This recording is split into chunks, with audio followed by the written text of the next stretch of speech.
Hello everyone. सो अब हम start करेंगे टॉर्शन के previous year question of 1 marks. Start करते हैं। फर्स्ट क्वेश्चन है हमारा, a long shaft of diameter D is subjected to a twisting moment T at its end the maximum normal stress acting at its cross section is equal to. Normal stress निकालना है तो इसके लिए पहले क्या stress का formula लिखेंगे ना। ओके, सपोज आपको टॉर्शन इक्वेशन याद नहीं आ रहा है तो आपका फ्लेक्सर इक्वेशन लिख लो, उससे हम लिख लेंगे। फ्लेक्सर इक्वेशन याद नहीं आ रहा है, इसको कैसे याद करोगे? For your information I am engineer. यहाँ से नीचे गए, फिर यहाँ से ऊपर गए, फिर यहाँ से फिर नीचे जाएंगे। I am engineer, that is E R. ठीक है, ये आपका इलास्टिसिटी मॉडुलस, ये आपका रेडियस, मोमेंट ऑफ इनर्शिया, ये आपका मोमेंट हो गया, moment of inertia about neutral axis, ये आपका फ्लेक्सुरल स्ट्रेस और ये आपका डिस्टेंस, ये हो गया। अब इसको टॉर्शन इक्वेशन में कन्वर्ट करेंगे। ई के जगह क्या आ जाएगा? G, that is rigidity modulus. Elasticity modulus की जगह रिजिडिटी मॉडुलस आ जाएगा। आर के जगह एल आपका, ये अगर आर्क है तो ये आर और ये आपका थीटा है, तो आर इंटू थीटा क्या होगा? ये एल आएगा ना, तो हमें तो क्या आर निकालना है, तो आर इज इक्वल टू क्या हो जाएगा? Sorry, R is equal to L by theta. तो यहाँ पर एल बाय थीटा पुट करेंगे, L by theta is equal to moment की जगह टॉर्शन, आई के जगह ये moment of inertia about neutral axis, यहाँ पर मोमेंट ऑफ इनर्शिया की जगह आपका पोलर मोमेंट ऑफ इनर्शिया हो जाएगा, I P is equal to J भी लिखते हैं। ठीक है, ये हो गया। एफ के जगह आपका टॉर्शनल स्ट्रेस आ जाएगा और वाई के जगह आपका आर आ जाएगा, क्योंकि डिस्टेंस क्या रेडियल डायरेक्शन में देते हैं। तो हमें यहाँ से आपका स्ट्रेस आ जाएगा, तो स्ट्रेस ये आप निकाल लेंगे। Stress is equal to tau R by I P. I P कितना होता है? आर कितना हो जाएगा? D by to.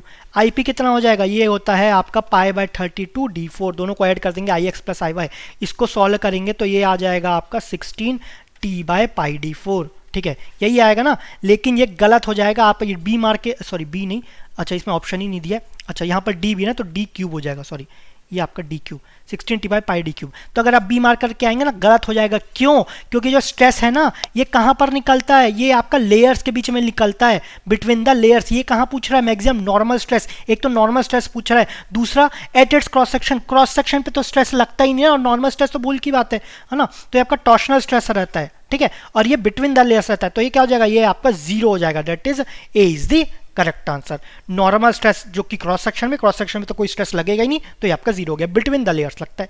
ठीक है, तो ध्यान रखना, ए करना है। ऐसे नहीं कि आपको फॉर्मूला पता है तो फॉर्मूला ये मार्क करके फॉर्मूला सॉल्व करके आ जाओ। पहले देख लो पूछा क्या गया है। मैक्सिमम नॉर्मल स्ट्रेस पूछा गया, एक तो नॉर्मल स्ट्रेस और क्रॉस सेक्शन में पूछा गया। क्रॉस सेक्शन में स्ट्रेस जीरो है। ठीक है, नेक्स्ट। क्रॉस सेक्शन में प्रीवियस क्वेश्चन में cross section due to twisting movement वो आपका जीरो रहता है। ठीक है, okay. Next, a solid circular shaft of diameter D length L is fixed at one end. आपका फिक्स कर देते हैं एक एंड पे, फिर आपका क्या है? सॉलिड सर्कुलर शाफ्ट है, fixed at one end free at the other, दूसरे एंड पे फ्री है। A torque T is applied at its free end पे टॉर्क अप्लाई किया जा रहा है। The shear modulus of the material is G, angle of twist at free end, angle of twist free end पे निकालना है। अच्छा, जो टॉर्क अप्लाई कर रहा है उसका डायरेक्शन दिया है क्या? नहीं दिया। तो अब सपोज ये आपका कौन सा डायरेक्शन हो गया? ये आपका टेंशन है। टेंशन में कौन सा रहता है? टी मतलब टेंशन, ये टी टॉर्क हो गया, आपका बाहर जा रहा है तो टेंशन हो गया। टेंशन में आपका एंटी क्लॉकवाइज डायरेक्शन रहता है। ठीक है, तो एंटी क्लॉकवाइज अगर हम बनाएंगे तो ये कुछ इस डायरेक्शन में रहेगा।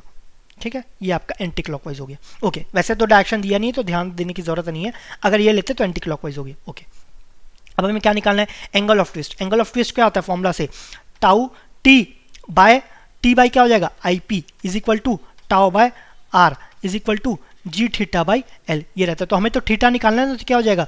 ये T L by G into I P को क्या जे भी लिखते हैं, तो T L by G J निकालना है। टी क्या है? ये तो आपको गिवन है, एल अभी गिवन है ना। जी कितना है? ये भी आपका कांस्टेंट है।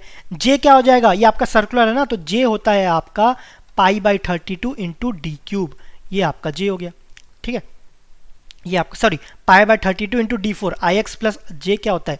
I X plus I Y, I X plus I Y, और I X is equal to I Y, तो 2 इंटू आई एक्स क्या आ जाएगा? Pi by 64 D 4। तो ये क्या हो जाएगा? Pi by 32 D 4। तो यहाँ पर सब्स्टिट्यूट कर देते तो क्या हो जाएगा? 32 ऊपर चले जाएगा, that is 32 T L by pi D 4 into G, ये हो गया। तो कौन सा आंसर हो गया? तो 16 है, यहाँ 32 T L by pi D 4 G, तो B is the correct answer. ठीक है, यहाँ 64 है, यहाँ 128 है, तो ये सब गलत हो गया, B is the correct answer. Okay, next question. Next है आपका, a solid circular torsional member OPQ is subjected to a torsional movement as shown in the figure not drawn to scale. The yield shear strength of the constituent material is 160 MPa. The absolute maximum shear stress in the material in MPa round off to 1 decimal is. absolute maximum shear stress निकालना है। ठीक है, कितना maximum लग रहा है? तो ये आपका OP, ये आपका PQ। तो पहले तो फ्री डायग्राम बना लेते हैं, पहले आपका PQ को बना लेते हैं। अब ये सिलेंडर है, फ्रंट व्यू से देख रहे हो तो रेक्टेंगल दिखेगा। ये कौन सा डायरेक्शन में है, ये आपका एंटी क्लॉकवाइज डायरेक्शन में। अगर यहाँ पर क्लॉक रखोगे, यहाँ पर 12 रहेगा, यहाँ पर 3 रहेगा, तो 12 से 3 जा रहा है क्या, जो कि नॉर्मल क्लॉक रहता है, नहीं, ये आपका एंटी क्लॉक अपोजिट जा रहा है, तो आपका एंटी क्लॉकवाइज हो गया। ठीक है, अब ये मत बोलना भैया मेरे को समझ नहीं आ रहा है कि क्लॉकवाइज की एंटी क्लॉकवाइज, भैया हाथ पकड़ लूंगा मैं, इतना ये समझ लेना कम से कम, ये नहीं आता तो। ठीक है, ये आपका एंटी क्लॉकवाइज है ना। क्लॉक जैसे क्लॉक में आपका क्लॉकवाइज जाता है, तो ये आपका अपोजिट जा रहा है anti clockwise. Anti clockwise direction कहाँ, बाहर जाएगा, मतलब ये आपका 1 किलो न्यूटन मीटर बाहर जा रहा है, तो ये भी आपका बाहर जाएगा। ठीक है, ये आपका बाहर गया, लेकिन ये तो एक्सटर्नल लेना पड़ा ना, यहाँ तो लग नहीं रहा था, तो ठीक है, ये बैलेंस करेंगे। मतलब किससे बैलेंस करेंगे, यहाँ पर 1 का लगाएंगे। ठीक है, अब रिजल्टेंट मैं यहाँ पर नहीं बनाना क्योंकि रिजल्टेंट अलग रहेगा। ये आपका ओपी में क्या हो जाएगा, 2 किलो न्यूटन मीटर, ये भी एंटी क्लॉकवाइज है, तो यहाँ पर 2 किलोमीटर, ये भी बाहर लगेगा, तो ये 2 हो गया, ये 1 हो गया, तो यहाँ पर क्या हो जाएगा, ये आपका 3 हो जाएगा, वैसी 3 आपका यहाँ पर हो गया।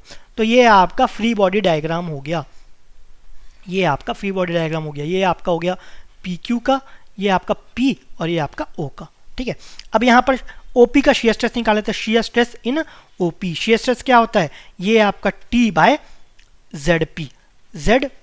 जैसे आपका एफ रहता है, एफ क्या रहता है, एम बाय जेड, तो यहाँ पर टी बाय जेड पी हो जाता है। ठीक है, ये आप टॉर्शन इक्वेशन से डायराइव कर भी सकते हो, ऐसा कोई वो नहीं है। ओके, टॉर्शन कितना लगा है ओपी में 3 लग रहा है, 3 इंटू 10⁻⁶, क्योंकि यहाँ पर किलो न्यूटन मीटर है ना, हमें तो एमपीए में निकालना है, डेट इज न्यूटन पर mm स्क्वायर। तो यहाँ पर किलो न्यूटन को न्यूटन में करेंगे तो 10⁻³ हो गया, मीटर को मिलीमीटर में करेंगे तो 10⁻³ तो 10⁻6 हो गया। ठीक है, अब z क्या है, दोनों को आई X plus I Y, I x कितना है π/64, d4 इंटू 2 करेंगे तो कितना हो गया π/32 d4, तो 32 ऊपर चले जाएगा।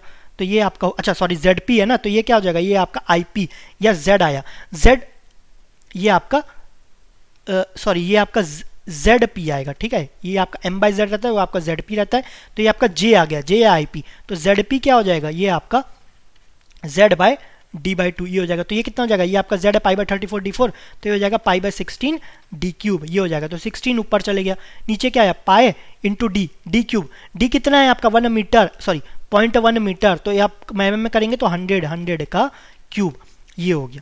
ठीक है, अब ये 100 का क्यूब है, 100 का क्यूब मतलब 10⁻² इंटू 3, तो 2 इंटू 3 6, तो ये और ये कैंसिल हो गया ना।